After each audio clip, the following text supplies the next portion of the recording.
Verseau, bonjour à vous et bienvenue sur ma chaîne pour votre lecture de fenêtre sur soi pour cette période de mi-janvier à mi-février 2022. J'espère que vous allez tous très très bien. Alors on va faire cette lecture sous la forme de la croix. Le magicien, on va voir s'il sort dans la lecture. On va faire cette lecture sous la forme de la croix que vous connaissez. Et à l'issue de la lecture, je vous sortirai une carte conseil pour clore le message. D'accord? Quoi qu'il en soit, je vous invite à aller voir votre signe ascendant et votre signe lunaire pour donner plus de relief au message que vous recevrez là dans cette lecture. Alors, on va commencer. Verseau, que vous soyez signe solaire, signe ascendant ou signe lunaire en Verseau, le centre, le cœur de votre lecture et le centre et le cœur de votre attention, votre focus ce mois-ci, c'est la reine d'épée, mais elle était retournée. Reine d'épée, très bien. Alors, la reine d'épée... ça peut être un personnage d'un signe d'air, Verseau, Gémeaux, Balance comme vous. Moi, je ne crois pas. Je pense que c'est vous. La reine d'épée, sa particularité, c'est de voir au-delà des apparences, de percer la vérité, même si on essaye de la lui cacher. Elle a une vision à 360 degrés de la situation. Elle a un œil d'aigle. D'ailleurs, elle est souvent représentée avec des aigles. Ben là, en l'occurrence, elle a le chat. D'accord? Donc, elle a le regard perçant du chat, la reine d'épée. De plus, elle a ce glaive parce que elle protège son cœur. On l'appelle la femme veuve ou la femme divorcée. Elle avait donc mis son cœur en location. Elle avait mis son cœur entre les mains de quelqu'un et ce cœur s'est retrouvé meurtri. Donc, aujourd'hui, elle se protège. C'est-à-dire qu'elle veut d'abord savoir à qui elle a affaire avant d'ouvrir son cœur. C'est pour ça qu'elle a ce regard de chat perçant, c'est pour ça qu'elle a ce regard d'aigle. Elle veut percer à travers l'identité d'une personne avant de la laisser entrer dans ses émotions. La carte était retournée.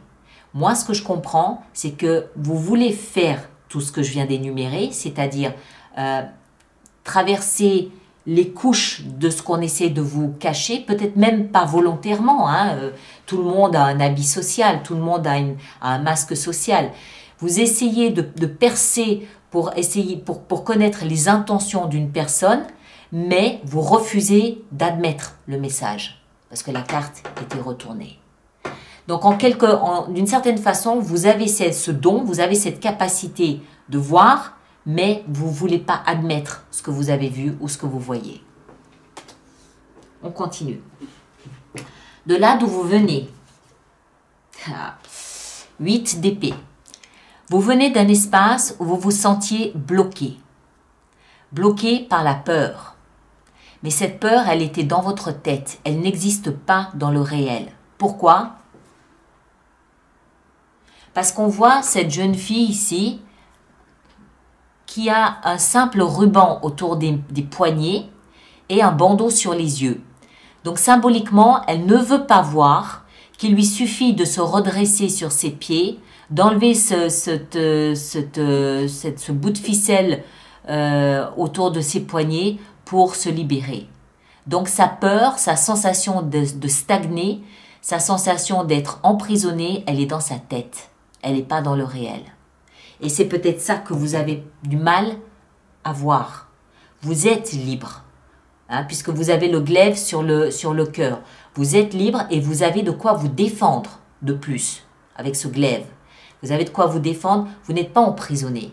Mais vous ne voulez pas voir. Voilà. Dans la tête, qu'est-ce qu'on a? On a la 3 de denier. Alors, dans la tête... il peut y avoir plusieurs messages. Le premier, c'est que dans votre tête, vous pouvez imaginer, c'est la carte en fait du triangle amoureux. Donc, comme c'est dans la tête, vous pouvez imaginer que votre partenaire est dans un triangle amoureux, par exemple. Maintenant, si c'est pas cette configuration-là, 3 de denier, c'est aussi l'énergie de celui qui va aller chercher de l'aide extérieure. D'accord? Comment est-ce que je dois dire ça? C'est celui qui comprend qu'à un moment donné, il a besoin de l'expertise de quelqu'un extérieur à son environnement. Il n'a pas toutes les réponses, donc il va chercher le savoir à l'extérieur. Donc pour un laps de temps, il se soumet à l'expertise d'une tierce personne. Et ça, c'est dans la tête. Ça peut aussi vouloir nous signifier que vous êtes en recherche d'alignement corps, âme, esprit. Vous cherchez dans votre tête, dans le mental, vous cherchez à être aligné pour ne pas vous laisser aspirer par la peur, ne pas vous laisser aspirer par cette peur de sortir de là où vous êtes. Vous cherchez à être aligné, mais bon, vous cherchez à être aligné tout en faisant l'autruche. Donc c'est... voilà. Le socle ici, c'est-à-dire ce qui va vous aider dans cette démarche, on a... Hey, 6 de bâton. Alors, ce qui va vous aider, c'est peut-être votre public. Je m'explique. 6 de bâton, c'est l'énergie du héros qui revient d'un champ de bataille et qui est applaudi, acclamé par la foule. Il est accueilli en héros. Pourquoi? Parce qu'il a traversé quelque chose de difficile. D'accord? Donc, ce quelque chose de difficile, c'est ça. Vous avez vraisemblablement autour de vous des personnes qui vous soutiennent, qui vous félicitent, qui vous... je cherche le mot juste. Qui peuvent même être...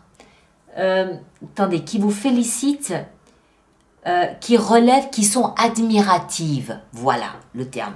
Qui sont admiratives de ce que vous avez fait. D'accord? Peut-être que si vous prenez cette décision d'entrer en thérapie, votre entourage familial va vous féliciter d'avoir pris une telle initiative et va même se montrer admiratif de votre courage, de votre force, de votre persévérance. Si vous êtes dans un processus d'alignement corps, âme, esprit, idem, vous avez un entourage qui est très admiratif de la force et du courage que vous avez. C'est ici vous êtes mis, ce qui vous porte, ce qui vous aide, c'est que vous êtes mis sur un piédestal. On vous admire. On reconnaît la valeur et la force de ce que vous faites. Là où vous allez, la tour. Je comprends mieux pourquoi vous avez un entourage qui vous soutient. Parce que, mais même vous, c'est tout à fait logique. Quand vous aurez compris la situation dans laquelle vous êtes, quand vous aurez compris que vous voyez clairement ce qu'il en est, il suffit de l'admettre. Quand vous aurez admis ce que vous voyez et ce que vous ressentez, soutenu par votre entourage, vous allez tirer vous-même la prise de ce qui se passe. Vous allez débrancher, vous allez tirer la prise et vous allez laisser cette tour s'écrouler, s'effondrer. Pour moi, c'est vous qui laissez cette tour s'écrouler à partir du moment où vous admettez ce que vous voyez. D'accord? La tour qui s'écroule, ça veut dire quoi? Ça veut dire que les fondations n'étaient pas solides. Les bases excusez-moi, je ne sais plus où j'en suis.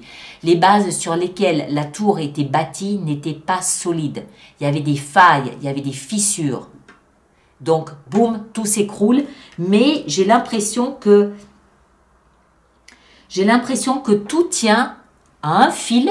Et ce fil, c'est admettre ce que vous voyez.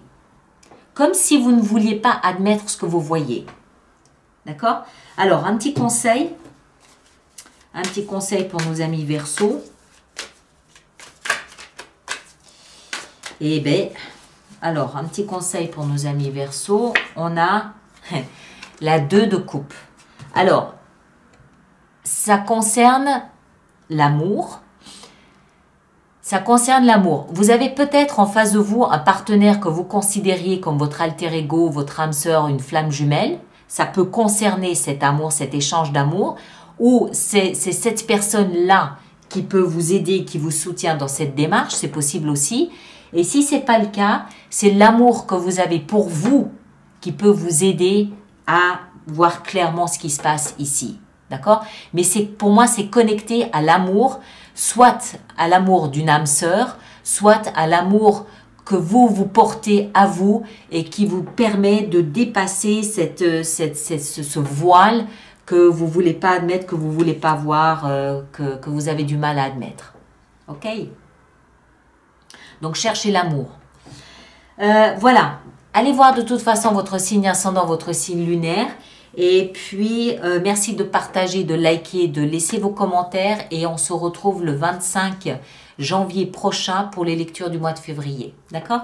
Merci à vous tous et à bientôt.